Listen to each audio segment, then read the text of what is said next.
Welcome back to our channel. आज हम 2015 की एक हॉरर फैंटेसी की बात करेंगे जिसका नाम है थे सैंड, जिसमें टीनेजर्स के एक ग्रुप को एक एलियन एग मिलता है जो अगले दिन एक क्रिएचर में बदल जाता है। क्या ये 6 लोग बचा पाएंगे खुद को? चलिए देखते हैं इस फिल्म की मिस्टीरियस कहानी को। थे सैंड एक खूबसूरत बीच पर शुरू होती है। टीनेजर्स का एक ग्रुप था जो रात को बीच पर पार्टी कर रहा था। पार्टी के बीच में एक लड़के ने एक ऐसा रूल बना दिया जिसमें पार्टी में सभी को सेल फोन इस्तेमाल करने के लिए मना किया गया। इसलिए उसने उनके सभी सेल फोन इकट्ठे किए और उन्हें कार की डिक्की में रख दिया। कुछ देर बाद 2 लड़के म्यूकस से भरे एक बड़े लम्ब को अपने साथ ले आए जो एक एलियन एग की तरह दिख रहा था। लड़कों ने बताया कि बीच से कुछ ही दूर ये स्ट्रेंज ऑब्जेक्ट उन्हें मिला है, लेकिन उन्हें क्या पता कि ये स्ट्रेंज ऑब्जेक्ट अगले दिन तबाही मचाने वाला है। सुबह होती है और केली नाम की लड़की जागती है। कुछ देर बाद मिच नाम का एक लड़का भी नींद से जागता है। केली और मिच लाइफ गार्ड्स हाउस पर हैं। इस दौरान उनके दोस्त कार में सोए हुए नजर आए। वहाँ केली ने अपने बॉयफ्रेंड जोना को केली की बेस्ट फ्रेंड चंदा के साथ सोते हुए देखा। ये देखकर केली को विश्वास नहीं हुआ कि जोना का चंदा के साथ अफेयर है। वांस नाम का एक लड़का और उसकी गर्लफ्रेंड रोनी कार की पिछली सीट पर जागते हैं, जबकि मार्शा बीच चेयर पर जागती है। केली ने एक सी बर्ड को खाने की तलाश में देखा, लेकिन अचानक उस बर्ड को रेत ने सक कर लिया। मार्शा, जो अभी भी नींद में थी, वो चेयर से उठने की कोशिश करती है, लेकिन केली जल्द ही चिल्लाती है और उसे बीच की रेत से दूर रहने के लिए कहती है, लेकिन तब तक बहुत देर हो चुकी थी। मार्शा पहले ही रेत पर कदम रख चुकी थी और तभी उसके पैर अचानक भारी होने लगते हैं, मानो कोई चुंबक उसे रेत में खींच रहा हो। और मार्शा की ऐसी हालत देखकर हर कोई घबरा जाता है। उस समय वांस ने मार्शा की मदद करने की कोशिश की। वो जल्दी से कार से बाहर कूद गया, लेकिन अचानक उसके पैरों में भारीपन महसूस हुआ और वो भी रेत में समा गया। वांस का चेहरा, जो रेत का सामना कर रहा था, उसे कोई चीज कुतरने लगी और फिर उसके चेहरे से खून निकलने लगा और वो फट गया। वांस और मार्शा के रेत में समा जाने और गायब होने में बिल्कुल वक्त नहीं लगा। वो सभी स्टन रह गए कि उन्होंने अपने 2 दोस्तों को खो दिया।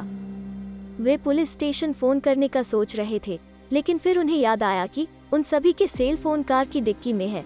मिच, जिसने सेल फोन इकट्ठा करने का विचार किया था, सभी उसी को दोषी मान रहे थे। इसके अलावा तब यह भी पता चलता है कि उन सभी ने चुपके से बीच में एंटर किया था, जो समुद्र के पानी के पोल्यूटेड होने की वजह से बंद था। जोना, जो कार में था, उसने कार स्टार्ट करने की कोशिश की, लेकिन यह पता चला कि कार की बैटरी ड्राई हो चुकी थी और वो बीच पर आने से पहले उसे बदलना भूल गया था और कार बिल्कुल नहीं चल पा रही थी। रेत में जो क्रिएचर था उसके बारे में जानने के लिए केली क्यूरियस थी और उसने उस क्रिएचर को अट्रैक्ट करने के लिए अपने हाथों का इस्तेमाल किया। और तभी एक स्ट्रेंज क्रिएचर जो बालों के आकार का था और बहुत पतला था, वो दिखता है और वो जल्द ही अपना हाथ वापस खींच लेती है। गिलबर्ट नाम का उनका एक दोस्त अभी नींद से उठा और जो एक ट्रैश कैन में फंस गया था। गिलबर्ट ने बैरल को लगातार हिलाकर वहां से बाहर निकलने की कोशिश की, लेकिन उसके दोस्तों ने जल्दी ही चिल्लाकर उसे हिलने से मना किया। जब उसको पता चला कि रेत में कुछ है, तब वो हिलना बंद करता है और जब उसे पता चलता है कि रेत के क्रिएचर की वजह से उसके 2 दोस्तों की मौत हो गई है, तब वो और भी चौंक जाता है और अब गिलबर्ट को उसी ट्रैश कैन में फंसे रहना होगा। वो सभी निराश हो जाते हैं और इस उम्मीद में है कि कोई वहां आकर उनकी मदद करेगा। रोनी, जिसने अपने बॉयफ्रेंड को खो दिया, अपनी माँ को एक लेटर लिखती है। खाने और पानी के बिना वे सिर्फ इंतजार कर सकते हैं। तब उन्हें ये भी रियलाइज होता है कि कल रात को जिन्होंने भी पार्टी अटेंड की थी, वो सभी रेत में समा गए हैं और अब वो सिर्फ 6 लोग ही बीच पर बचे थे। कुछ दूरी पर केली ने देखा कि कल रात जो बड़ा एलियन एग जैसा कुछ उन्हें मिला था, वो फट गया है। तब रोनी को ये रियलाइज होता है कि वो जो बालों जैसा क्रिएचर था, वो उसी में से निकला है। उन सभी को ये लगता है कि रेत के नीचे जो स्ट्रेंज क्रिएचर है, वो उसी जायंट एग से आया है। जोना को तब मार्शा के बैग में से चीजें लेने का आइडिया आता है। कार के पिछले हिस्से में 2 सर्फबोर्ड्स हैं जिनका उपयोग जोना चलने के लिए कर सकता है। उसने एक एक करके सर्फबोर्ड्स लगाए। जैसे ही वो चेयर के पास पहुंचा, जोना जिस सर्फबोर्ड्स पर कदम रख रहा था, वो हिलने लगा और आगे बढ़ गया। जोना ने अपनी बॉडी को रेत को छूने से रोकने की कोशिश की, लेकिन वो मॉन्स्टर रेत से बाहर आया और जोना के पेट को छू गया। लकीली वो बच गया और उस चेयर पर कूदने में सफल रहा, लेकिन उसका पेट घायल हो गया था क्योंकि उसे मॉन्स्टर ने काट लिया था। जोना एक पॉइजन पर्सन की तरह दिखता है जो दर्द सहने की बहुत कोशिश कर रहा है। उसने कहा कि उसे ऐसा लग रहा है जैसे कि उसके पेट को एक साथ हजारों जेलीफिश ने काट लिया हो। दर्द सहते हुए जोना ने मार्शा का बैग खोला और कुछ कैन ड्रिंक्स देखे। जोना ने एक एक कर उसके दोस्तों की तरफ कैन्स फेंक दिए। जैसे ही उसने मिच पर कैन फेंका, अनएक्सपेक्टेडली उसके बगल में जो वुडन हैंडल था वो उससे टकरा गया और वो हैंडल टूटकर गिर गया। जोना के पेट का घाव और भी गहरा होता जा रहा था। जोना, जो दर्द में था, वो चेयर पर लेटने के अलावा और कुछ नहीं कर सकता था। वो सभी काफी स्ट्रेस्ड थे कि वो इस बीच पर कैसे सर्वाइव करेंगे। उन्हें कार की डिक्की में पड़े सेलफोन्स किसी भी तरह लेने ही होंगे। रोनी कार के बम्पर पर पैर रखकर डिक्की खोलने का आइडिया लगाती है, लेकिन जैसे ही वो ट्रंक खोलना शुरू करती है, एक petrol car non stop horn बजाती हुई वहां आती है। रोनी अचानक फिसल जाती है, लेकिन उसकी राइट फिंगर ट्रंक में फंस जाती है। वो कार वाला आदमी एक लाइफगार्ड है जो केली और उसके दोस्तों से पूछता है कि वो इस बंद बीच पर क्या कर रहे हैं। तब केली उसे बताती है कि इस बीच की रेत के नीचे कुछ है। उन पर विश्वास न करते हुए वो कोस्ट गार्ड जल्द ही कार से उतरता है। हैरानी की बात यह है कि रेत में मौजूद मॉन्स्टर उस आदमी के पैर को चोट नहीं पहुंचा सका। वे समझ नहीं पा रहे थे कि वो आदमी रेत पर कैसे चल पाया। तब उन्हें ये समझ में आता है कि उसने लेदर शूज पहने हुए थे, जिसकी वजह से वो मॉन्स्टर उसे सेंस नहीं कर पा रहा था। उस कोस्ट गार्ड ने केली और मिच को उसके पास आने के लिए कहा, लेकिन वे दोनों नहीं जाना चाहते। कोस्ट गार्ड इससे गुस्सा हो जाता है और उन्हें पेपर स्प्रे से स्प्रे करने की धमकी देता है। अनफॉर्चुनेटली उसकी कार की चाबी रेत में गिर गई और जब उसने अपनी कार की चाबी ली, लेकिन उसका हाथ भारी होने लगा और वो बिल्कुल भी चल नहीं पा रहा था। उसके हाथ रेत में जाने लगे। तभी लाइफगार्ड ने जल्द ही अपने हाथ में जो पेपर स्प्रे था उसे उस मॉन्स्टर पर स्प्रे किया, लेकिन उस गार्ड का हाथ ही कट गया और खून बहने लगा। फिर वो गिर गया और रेत में समा गया। ये देखकर केली और उसके दोस्तों को रियलाइज हुआ कि उन्हें अपने जूते पहनने होंगे और इस बीच से भागना होगा। फिर चंदा ने अपना टॉवल मिच की ओर फेंक दिया, लेकिन मिच लूज एज की वजह से नीचे गिर गया। मिच जो रेत पर गिरा, मॉन्स्टर उसे खाने लगा। उसके पैर और हाथ धीरे धीरे रेत में घुसने लगे और उसके दोस्तों के पास देखने के अलावा और कोई रास्ता नहीं था। इस पैनिक की स्थिति में केली को अचानक एक ब्रिलियंट आइडिया आता है। उसने चंदा को लेज किया जो कार में थी और तब केली लाइफगार्ड के घर से कार में कूद गई।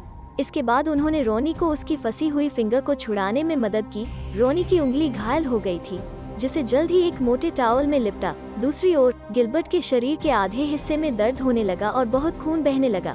तब केली और चंदा ने उस चेयर पर जाने के लिए लकड़ी नीचे रख दी जहां जोना था। चंदा अपना बैलेंस बनाए रखते हुए धीरे धीरे वहां पर पहुंची। लकीली वो पहुंच गई।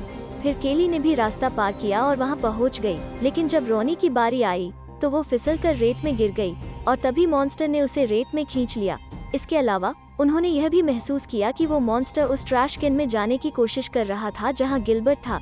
चंदा को उस पेट्रोल कार तक जाने का आइडिया आता है, जैसे कि मिच ने उसे पहले बताया था। उसने अपने दोनों पैरों में टॉवल लपेट लिए और कार की तरफ दौड़ी और सरप्राइजिंगली वो ऐसा करने में सफल रही, लेकिन गिलबर्ट और बर्दाश्त नहीं कर सका। धीरे धीरे उसके मुंह से खून निकलने लगा और तब यह पता चला कि मॉन्स्टर ने ट्रैश कैन में एक छेद बनाया और नीचे से उसमें एंटर कर गया और उसने गिलबर्ट को भी नीचे खींच लिया और वो गायब हो गया।